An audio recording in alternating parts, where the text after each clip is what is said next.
Hey everyone, this is Gavin back at Otherworld's Austin, and I am joined by Zach Endres. who's done this amazing little film called Pact. Tell everyone a little bit about what the film is.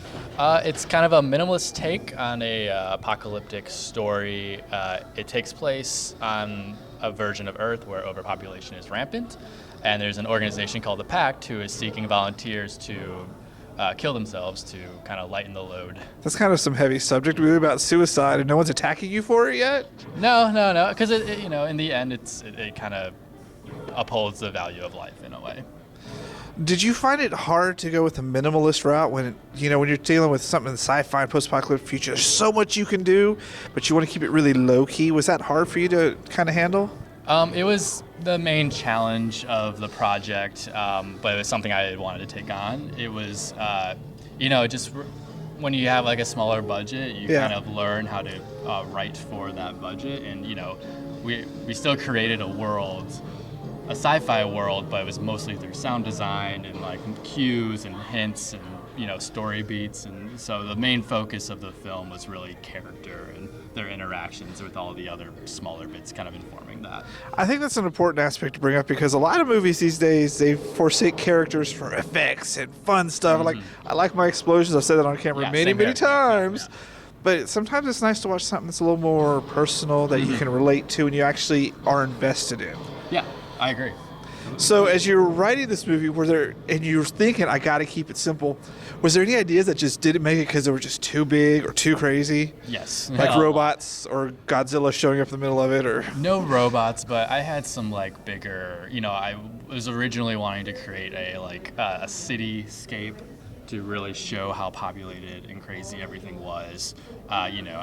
Be it through models or CGI, and I was cardboard cutouts, whatever. And I was pursuing that, and it just wasn't working. So I opted instead to create a more abstract opening, just with a building sound of shouts and cars, and the whole project kind of went in a more abstract route, which was fun to play around with, I think.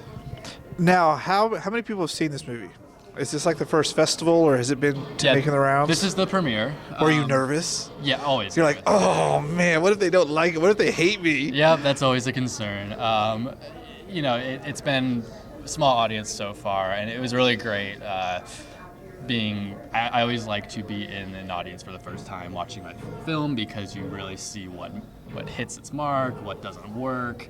You're reading the audience as things are happening. So on this project in particular, I was taking a number of risks in terms of exposition. I was really trusting the audience to get the world and the actions and everything. Where they have to actually be engaged, unlike me, who's like, Right, yeah. So, and they always say the audience is very smart, and I was relying on that, but this is my first time actually testing it, and I was relieved to hear people reacting where they were supposed to react in the correct way. Is this your first film? No, I've made a number of shorts. This is, I would say, my third short that is screened in festivals, but I've done a number before that as well, so I've been doing shorts for a few years. Does it get any easier? The more you make, the more you put in festivals, the more you sit and watch with audiences? I would say no, because if you're doing it right, no, because you should always be challenging yourself with every project. So every project, there should be something you're scared of and risking. There are things with this movie I'd never done before, and it was a risk to try, and because of that, it was hard. I could have, you could always keep making the same movie, and that would get very easy. That's called Michael Bayism. Michael Bayism, exactly. So, I feel like if you're really making movies, there's no right way to make them, but I feel like it's always good to challenge yourself with something new every time. Therefore, it never is easy. What was your favorite part of making The Pact? Well, I don't know, I always like it when there's a moment in the editing process where suddenly it's coming together the way you want it to. I like writing as well, but there's, after you shoot it, it's done. That is the material you have. And the worst your movie ever will be is the first cut. And once you get past that, you get down to the second cut, the third cut, it's finally the movie you imagined or some form of it. And I feel like that's the best part. I always imagine the levels like first cut, second cut, George Lucas cut, and you're never going back. Yeah, exactly. Yeah. So writing and directing for this, right? Yes.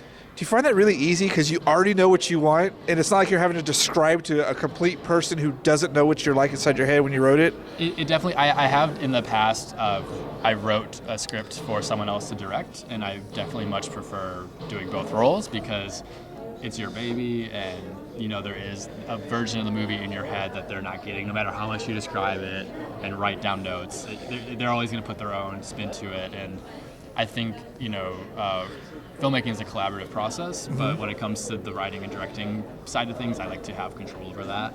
But then, you have production design, editing, music, all these other aspects, and that's where I like the collaboration on that. But writing, directing, I like it. Collaboration is always fun, so good job. Welcome to Other Worlds Austin, and maybe we'll see you again next year for year number 3. Oh, Better start cranking out some more short films in the now you're on to it. meantime, right? Yeah.